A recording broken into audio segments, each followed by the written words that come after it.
خلص الماتش 2-0 من امتع الماتشات اللي اتفرجت عليهم. وحقيقي باريس فريق رهيب في التحولات، فريق عنده سرعات رهيبة. الواحد محتاج يعمل حاجة واحدة، يركب مكنة ريس صاروخ أو لامبورجيني، حاجة كده عارف انت، حاجة صواريخ كده تمشي كده يعني ايه، طلقة بحيث ان انت تجاريهم. ايه يا جدعان المطوشة دي؟ يا جدعان المطوشة احنا بعاد قوي يا جدعان، يا جدعان انا كنت عارف ان الباريس يعني سبحان الله يعني عملت ماتش على البايرن في التحولات عظيم.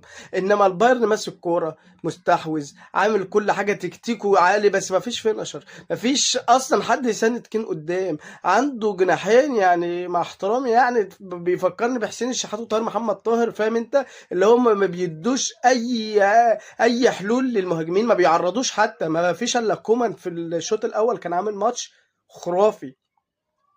انا نفسي اتفرج على ماتش مش في الدوريات يعني، في دوري ابطال افريقيا بتاعنا كده، يعني نجاري الناس دي يا جدعان.